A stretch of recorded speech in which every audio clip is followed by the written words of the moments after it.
berdoa dulu sebelum pembacaan firman Tuhan. Bapa yang ada di dalam surga, kami bersyukur atas berkat dan pengasihan yang selalu Engkau berikan untuk kami. Biarlah Engkau yang menyucikan hati dan pikiran kami, di dalam kami membaca dan merenungkan sebagian dari firman-Mu. Jadikan kami anak-Mu yang setia di dalam setiap langkah dan kehidupan kami. Kami serahkan jam persekutuan doa ini hanya di dalam nama Tuhan Yesus, Juru Selamat dan Penebus kami yang hidup. Amin. Ya, Ibu Bapak, saya membawa tema pada malam ini, takut akan Tuhan. Yang diambil dari Amsal 3 ayat 7. Amsal 3 ayat 7.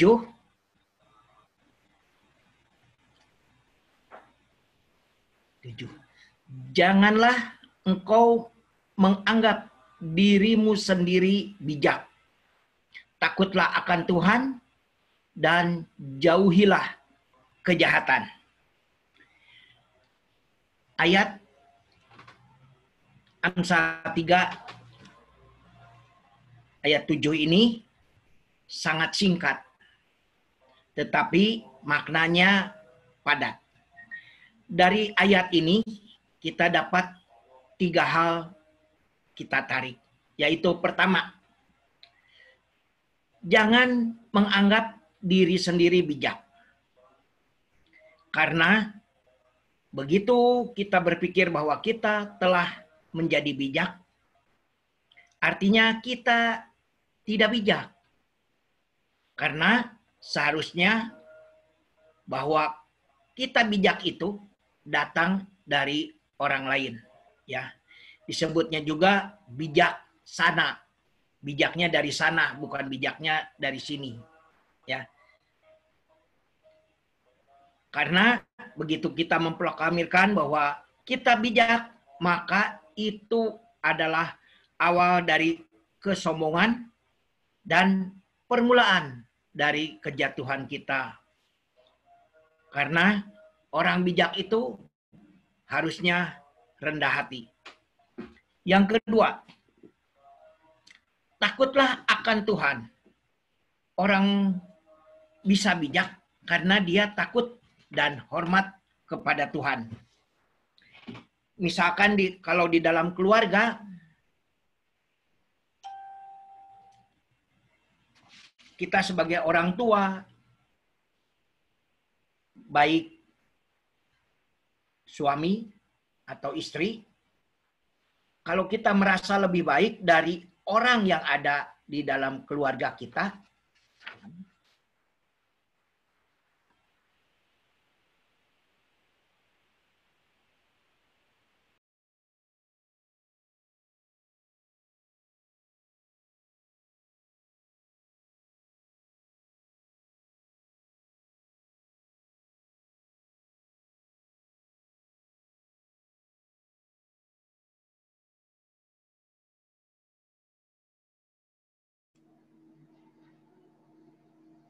Sepertinya error nih Pak Dadang nih.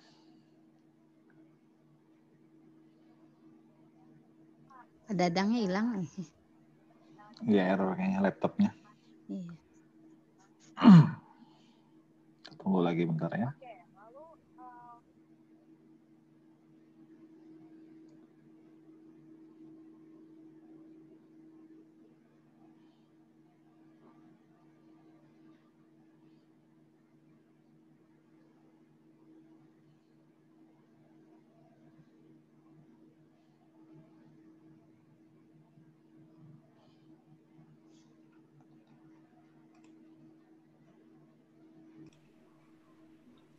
orang bisa bijak karena ia takut dan hormat kepada Tuhan. Misalkan dalam keluarga kita sebagai orang tua, baik suami atau istri, bila merasa lebih baik dari orang yang ada di dalam keluarga, maka semua pembicaraan, aturan akan diatur oleh kita. Sehingga yang ditakutkan adalah kita. Padahal seharusnya di dalam keluarga yang ditakutkan bukan kita sebagai orang tua, tetapi takutlah kepada Tuhan. Yang ketiga, jauhilah kejahatan. Sikap ini adalah perwujudan dari rasa takut kepada Tuhan. Amsal mengaitkan orang yang tidak takut akan Tuhan dengan orang yang melakukan kejahatan. Kalau kita terbiasa melakukan kejahatan, maka kejahatan itu biasanya menjadi sesuatu yang biasa. Kita tidak pernah ada atau kita tidak pernah akan berpikir dua kali untuk melakukan kejahatan. Karena itu sudah menjadi kebiasaan atau habit kita. Padahal seharusnya kita takut akan Tuhan. Sebab secara naluri kita akan berusaha menghindar dari perbuatan jahat. Hati nurani kita akan berontak saat dihadapkan pada pilihan berbuat jahat. Ketiga hal ini mengintisarikan satu hal yang paling utama, yaitu kita harus takut kepada Tuhan. Karena kalau kita takut kepada Tuhan, merupakan awal dari memperoleh hati yang bijak dan gemar melakukan perbuatan baik. Dan kita pasti tidak akan menganggap diri kita adalah bijak. Terima kasih. Pak, saya kembalikan ke Pak Rahmadi. Ya, makasih Pak Dadang. Untuk firman Tuhan malam hari ini, benar ya Bapak Ibu ya, kadang kita suka menganggap kita ini bijak gitu ya. Padahal kebijaksanaan itu ya sumbernya Tuhan sendiri. Ya, bukan kepandaian kita, bukan dari diri kita, ya, tapi adalah Tuhan ya yang memberikannya. Ya, dia sumber segala hikmat dan pengetahuan. Nah, jadi kadang dengan kesombongan, dengan hati yang tinggi, kadang kita menjadi orang-orang yang angkuh, ya, sehingga dalam bertindak, ya, kepada orang lain, ya, kita tanpa sadar, ya, digiring pada kesombongan, ya. Tapi yang Tuhan mau jelas bahwa kita harusnya takut akan Tuhan, ya, artinya tidak mengandalkan kekuatan sendiri, tidak mengandalkan kehebatan, kepintaran, ya, tapi sungguh mau berserah, ya, dan itu menjadi hal yang indah di mata Tuhan. Ya, mungkin ada yang mau sharing Bapak Ibu malam hari ini?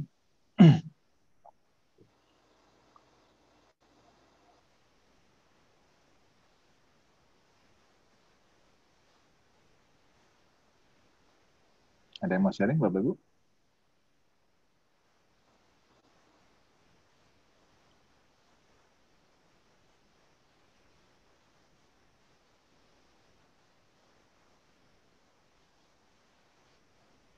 Sorry, mic-nya belum saya buka. Ya, mungkin ada yang mau sharing, boleh.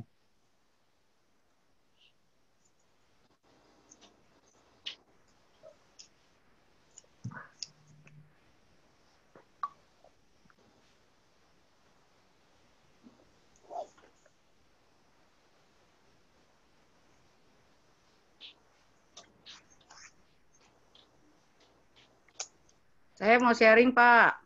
Ya, boleh. Ya, saya kan suka suka dengar Mario Teguh ya.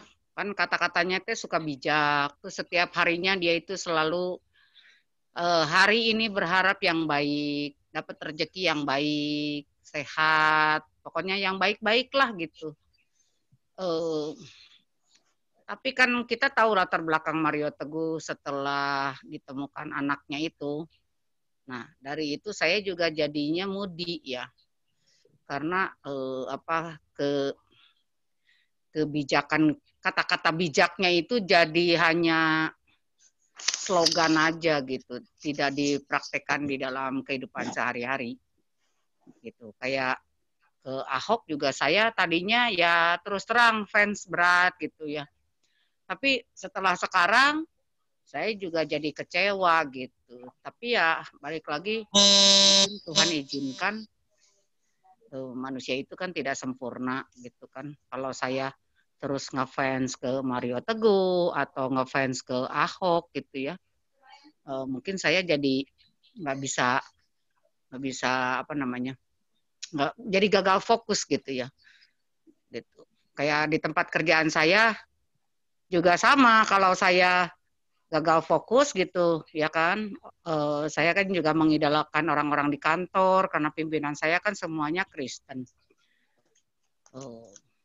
Karena saya sering dikasih kesulitan kalau misalkan kayak sekarang kan saya lagi ngurusin lagi karena ternyata ada lagi yang cair tapi ternyata belum dikasihin lagi ke saya, ada lagi sayanya gitu. Tapi si kantor nggak memberikan info-info yang membuat masa kan tunggu ya boleh atau gimana gitu. Ini enggak, setelah dari adminnya salah kasih berita tadi ke saya, baru saya tahu udah ada cairan lagi, kenapa ya nggak ngomong, kata saya gitu.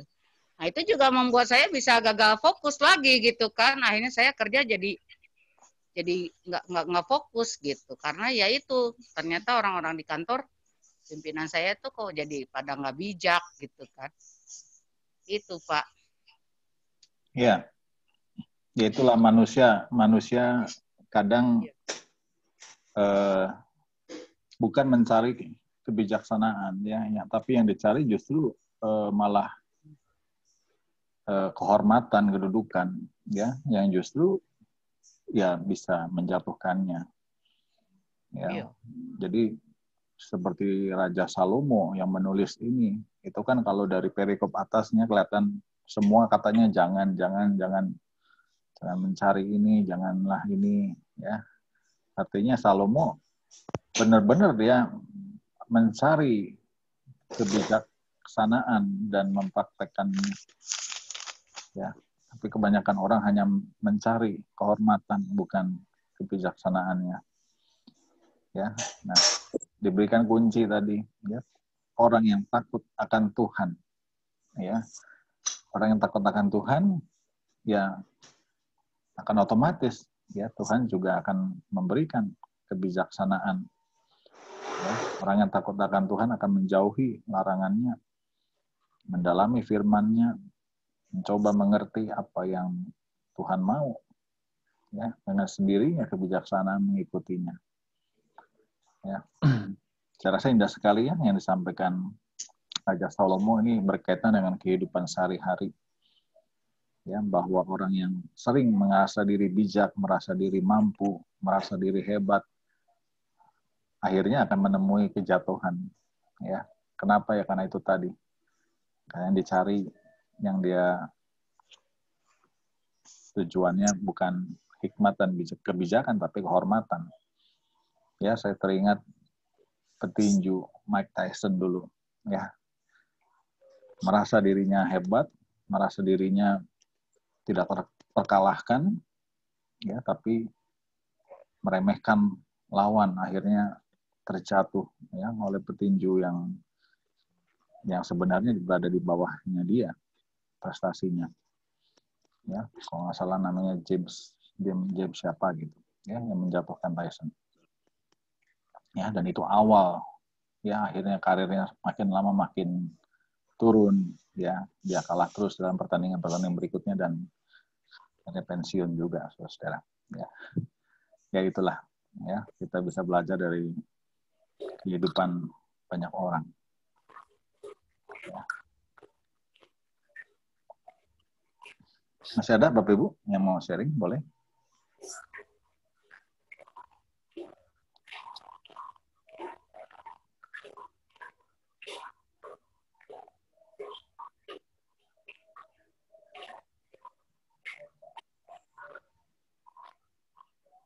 Masih ada yang mau sharing? Tidak ada? Baik, kalau tidak ada, kita masuk ke syafaat ya.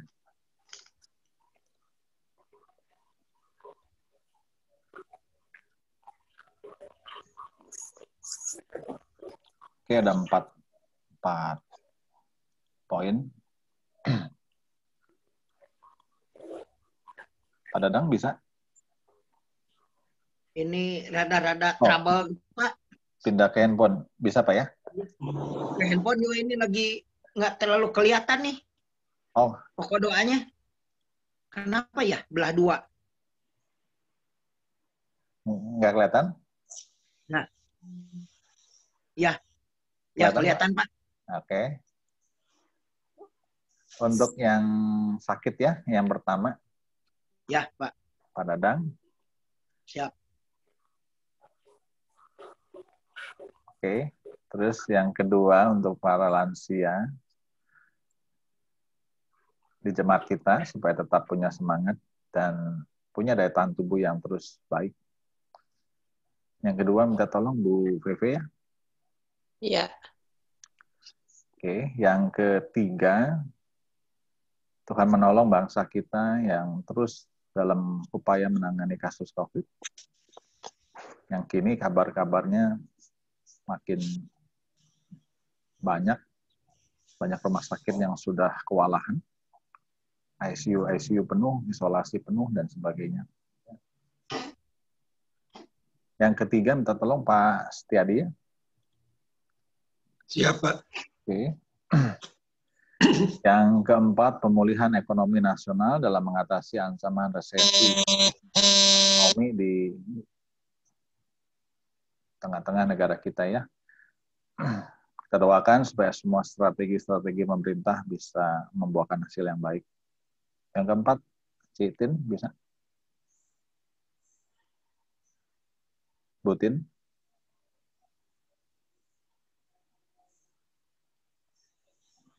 Oke.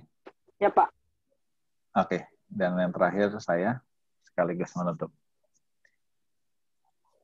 Baik, kita masuk dalam doa syafaat. Silakan, Pak Dadang. Ya, Pak. Pak Dadang untuk yang doa yang sakit boleh minta tambahan 1. Ya. Buat Ibu Lydia. Besok akan dikirim karena dia pendarahan terus. Oh, Ibu Lydia teman saya. Ya, Bu Lydia. Ya. Ya, ayo. Mari Ibu Bapak kita berdoa. Bapak yang baik, Bapak yang penuh kasih dan rahmat, yang terus menyertai kami di sepanjang kehidupan ini. Bapak, kami bersyukur atas rahmat dan setiamu untuk kami. Biarlah Engkau terus memimpin kami, jadikan kami untuk selalu takut kepadamu. Yeah. Jadikan kami pelaku-pelaku firman-Mu. Bapak, pada saat ini kami bersama rekan-rekan seiman kami bersatu hati untuk mendoakan Ibu Natalia, Ibu Rosiani yang telah melakukan kemoterapi. Biarlah apa yang dilakukan semua merupakan jalan yang daripadamu. Sehingga kesembuhan dapat diterima oleh mereka. Bapak, pada saat ini juga kami ingin berdoa bagi Pak Koko dan Pak Suryadi yang harus melakukan cuci darah 2 kali dalam seminggu. Biarlah Engkau berikan kekuatan, Engkau berikan penghiburan kepada saudara kami ini. Biarlah Engkau juga yang selalu memimpin kehidupan keluarga Pak Suryadi dengan biarlah keluarga dapat mendukung sehingga kesembuhan menjadi milik Pak Suryadi dan milik Pak Koko. Terima kasih. Kami serahkan keluarga maupun dana yang diperlukan. Bapak, pada saat ini kami pun tak lupa ingin berdoakan bagi Ibu Lili Lesmana, Bapak Budiman, Bapak Hartono, dan Ibu Eliwati di dalam penyembuhannya, di dalam rasa sakitnya, di dalam apa yang dirasakannya. Biarlah semuanya Engkau angkat. Biarlah kesembuhan pun mereka dapatkan dan mereka dapat merasakan kasih setia Tuhan kepada kehidupan saudara kami ini. Kami pun ingin berdoa bagi Pak Jalia Arifin yang sekarang sudah disenjarawi. Biarlah Pak Jalia pun mendapat kegembiraan, hidup bersama dengan rekan-rekannya, hidup bersama dengan teman-temannya. Biarlah semuanya merupakan jalan yang daripadamu. Semuanya merupakan yang terbaik untuk saudara-saudara kami ini. Biarlah Bapak memimpin keluarga-keluarga mereka. Bapak jagai, Bapak sertai di dalam setiap langkah dan kehidupannya. Kami serahkan doa kami yang jauh daripada sempurna ini hanya ke dalam tangan Tuhan Yesus, Juru Selamat dan Penebus kami yang hidup. Bapa di surga, kami mengucap syukur kalau Tuhan sudah menolong kami dari pagi hari hingga malam hari ini dengan segala aktivitas dan pekerjaan yang harus kami lakukan. Semuanya karena kasih karunia Tuhan yang tidak berkesudahan di dalam hidup kami. Terima kasih untuk berkat jasmani, rohani, perlindungan, keamanan, kesehatan yang boleh kami terima. Biarlah melalui semuanya itu kami tetap bersyukur dan memuliakan nama Tuhan. Bapa di surga, pada saat ini kami khusus berdoa untuk para lansia di GKI Pasir Koja. Tuhan, Kau tahu setiap lansia, Kau tahu keadaan mereka Tuhan, Kau tahu kerinduan mereka untuk beribadah di rumah Tuhan. Kau tahu juga mereka ingin bertemu dan saling berbagi di dalam pertemuan lansia. Tuhan, biarlah kerinduan mereka satu saat boleh menjadi nyata di dalam kehidupan mereka. Biarlah Tuhan boleh menjaga kehidupan para lansia ini dengan tetap sehat, tetap sukacita. Tuhan peluk dengan kasih Tuhan. Terima kasih Bapa di surga. Tak lupa kami berdoa juga untuk para Rahmadi sebagai gembala di GKI Pasir Koja. Tuhan, jagailah kehidupannya, berikan hikmat, akal budi. Juga Ibu Eti sebagai istri dan Noel anaknya, Tuhan berkati juga. Tuhan, tak lupa juga Hamba-Mu berdoa untuk teman-teman yang semua mengikuti doa Zoom ini Tuhan. Biarlah Engkau boleh mendengar seru doa mereka di dalam pergumulan mereka, hidup mereka masing-masing. Di dalam keluarga, di dalam kehidupan pekerjaan, ataupun di dalam usaha mereka. Tuhan, biarlah Engkau boleh mendengar doa-doa mereka. Di dalam nama Tuhan Yesus, aku berdoa dan mengucap syukur. Tuhan Bapa kami dalam surga, di tengah-tengah doa malam ini Tuhan kami menghampiri hadirat Tuhan yang Maha Kudus, membawa bangsa kami, bangsa Indonesia ke dalam tangan-Mu Ya, Tuhan. yang sedang menghadapi penderitaan karena COVID-19 yang melanda dunia. Ya, Tuhan, tolong. Kiranya Tuhan akan memberikan hikmat, kebijaksanaan kepada pemerintah kami, supaya melalui hikmat dari Tuhan, pemerintah kami dapat melaksanakan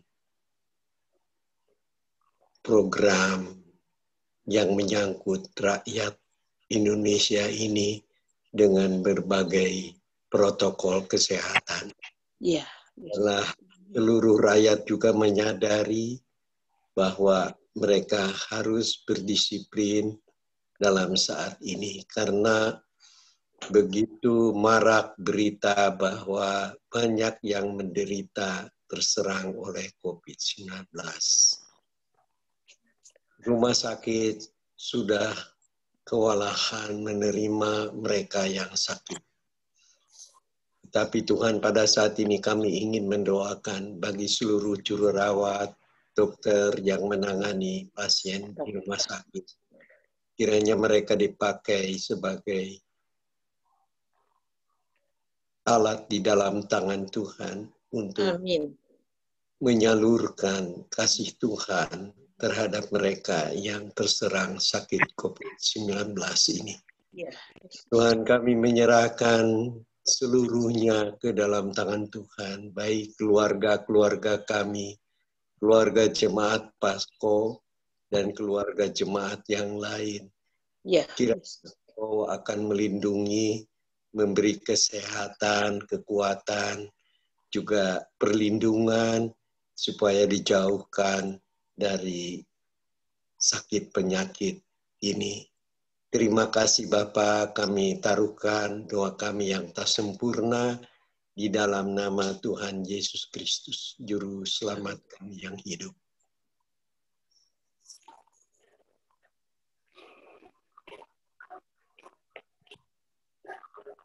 Ya Tuhan Yesus yang baik,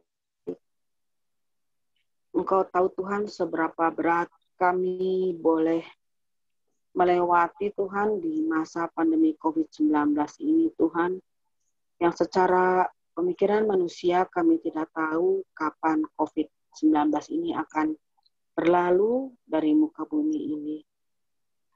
Ya Bapa, begitu banyak orang di luar sana dan juga kami sendiri ya Bapak merasakan pergumulan yang luar biasa Tuhan, khususnya dalam mengatasi ekonomi Tuhan. Dan pada malam hari ini Tuhan kami berdoa Tuhan untuk negara kami ya Bapak, negara Indonesia. Biarlah Tuhan dalam pandemi ini Tuhan boleh pulihkan ekonomi nasional kami ya Bapak, ekonomi nasional bangsa Indonesia dalam mengatasi ancaman resesi ekonomi ya Bapak. Biarlah Tuhan para petinggi-petinggi kami yang memahami betul situasi ekonomi yang ada di Indonesia, mereka dapat mengambil langkah yang tepat Tuhan Yesus, hingga mereka juga dapat mengatasi Tuhan, sehingga rakyat bangsa Indonesia ini Tuhan tidak sampai jatuh terpuruk ya Bapa. Tuhan berikan mereka kekuatan Tuhan buat mereka ya Bapa, baik dari Presiden Jokowi maupun dengan para menteri yang ada di bawahnya ya Bapak, sehingga mereka juga boleh saling support ya Tuhan, sehingga kami dapat melewati masa-masa ini ya Bapak dengan hanya bersandar kepada Tuhan saja. Tolongnya Tuhan, kami yakin Engkau tidak akan melepaskan kami, Engkau akan senantiasa menolong kami dengan cara Tuhan. Terima kasih ya Bapak, ini kami serahkan bangsa Indonesia ke dalam tangan Tuhan. Di dalam nama Tuhan Yesus kami sudah berdoa dan memohon. Bapak, malam hari ini kami juga teringat untuk jemaat-jemaat Tuhan di Gereja GKI Pasir Koja, yang juga tentunya penuh dengan dinamika kehidupan mereka masing-masing. Mungkin mereka yang saat ini terganggu dalam usahanya. Mungkin mereka yang saat ini dalam kesulitan, keuangan, ekonomi, akibat pandemi yang belum berakhir ini Tuhan. Kami percaya Bapa Engkau juga bersama-sama mereka. Biarlah dalam setiap apa yang sedang direncanakan, apa yang menjadi jalan keluar yang mereka sedang nantikan, Tuhan ada dan campur tangan di dalamnya. Sehingga dengan hikmat yang Tuhan beri, dengan akal budi, dengan kreativitas yang Tuhan berikan, mereka semua boleh tetap mampu dan menjalani setiap apa yang sedang dialaminya. Kami percaya Tuhan juga berkati tiap-tiap keluarga di gerejamu. Bila keluarga-keluarga boleh senantiasa juga hidup dalam kasih. Kita boleh menjadi orang tua yang penuh dengan kasih dan menjadi teladan. Setiap anak-anak juga boleh turut menghadirkan kasih di tengah-tengah keluarga gerejamu. Juga anak-anak dalam sekolah, dalam pertumbuhan, mereka juga boleh menjadi anak-anak yang takut akan Tuhan. Kami juga doakan ya Tuhan, untuk ibadah onsite terbatas yang masih akan kami jalani ke depan, biarlah Tuhan juga sertai, biarlah apa yang dipersiapkan, protokol kesehatan, dan juga berbagai hal yang kami jalani di gereja, semua boleh dijalani dengan tertib, dengan baik. Amin. Sehingga apa yang boleh kami lakukan juga boleh mendatangkan kebaikan bagi jemaat Tuhan. Tentunya juga bagi jemaat-jemaatmu yang belum bisa ke gereja karena pembatasan usia, Tuhan juga berkati. Biarlah meskipun mereka tidak bisa beribadah di gereja, tapi mereka boleh tetap punya semangat, kerinduan untuk terus merenungkan firman, untuk bersaat teduh pribadi, untuk beribadah di rumah mereka masing-masing. Terima kasih Bapa, inilah seruan doa kami yang kami panjatkan di dalam nama Tuhan kami Yesus Kristus. Amin. Amin. Kasih Tuhan mengiringimu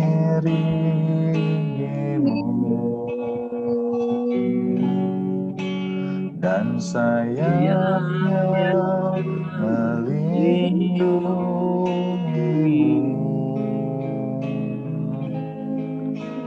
Tangan Tuhan pegang di dalam hidupmu, majulah dalam kasih-Nya.